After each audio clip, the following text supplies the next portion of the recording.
तो मला कळवण्यात आलं की जे हेलिकॉप्टर मी काल वापरत होते त्याच्यामध्ये काहीतरी बिघाड आहे. म्हणजे कालही असं वाटलं थोडं जुनं हेलिकॉप्टर होतं ते आणि त्याच्यात काही बिघाड आहे. आता मी काय बिघाड आहे वगैरे टेक्निकल डिटेल्स मध्ये गेले नाही आणि मग त्यांनी मला सांगितलं की ते दुसरं हेलिकॉप्टर मला पाठवत आहेत. तर तेही हेलिकॉप्टर पाठवायला थोडा विलंब झालाय, नाही तर मी बाय कार जाऊन पहिली सभा तरी केली असती. तिकडच्याही लोकांशी मी बोलले, सभा रद्द करणं शक्य नव्हतं.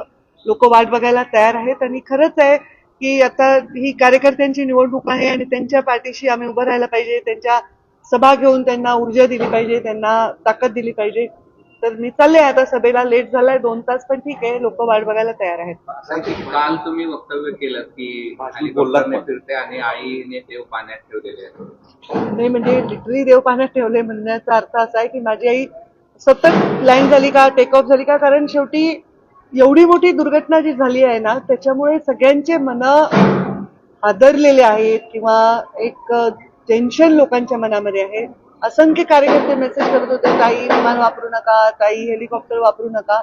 पण आता त्याचा पर्याय नाहीये. शेवटी आम्हाला जास्तीत जास्त ठिकाणी पोहोचायचं आहे, तर कोणी काही काळजी करायचं कारण नाही. मी हेलिकॉप्टरमध्ये बसायच्या आधीच त्यांनी क्लिअर केलं होतं की हेलिकॉप्टरमध्ये काय प्रॉब्लेम आहे आणि बदलावं लागेल, तर त्यामुळे काही काळजी करण्याचं तरी कारण नाही आणि काम तर चालतच राहणार. चरेवेती आम्हाला काम करत राहावं लागणार. दौरा उशिरा का होईना सुरू राहणार.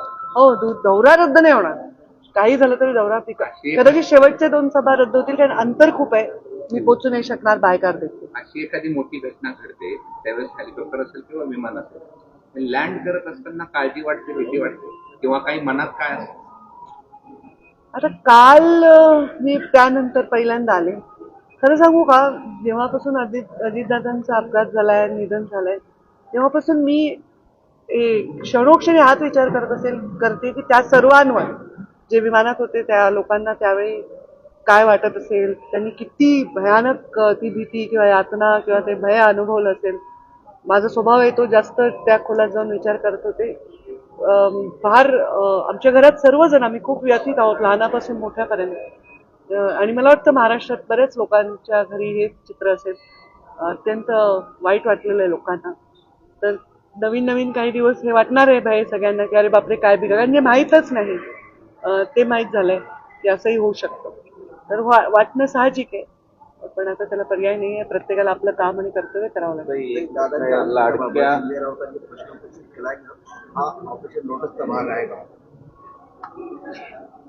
मला याचं काय उत्तर द्यावं खरंच कळत नाही. म्हणजे I have no words to even express तेवढ्या तसे विचारही मला करता येईल.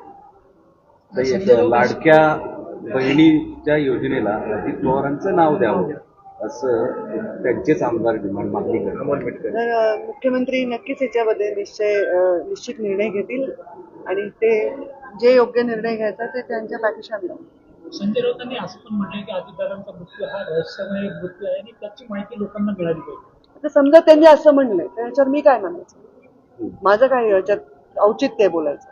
मी आतापर्यंत कोणत्याही व्यक्तीच्या कॉमेंट्सवर कॉमेंट करून मीडियाच्या लाईमलाईटमध्ये येत नाही. मी माझे मुद्दे घेऊन येते, माझे मुद्दे मांडते. मी दुसऱ्यांच्या मुद्द्यांवर बोलतच नाही. हे 20 वर्ष तुम्हाला सवय असली पाहिजे. थँक्यू.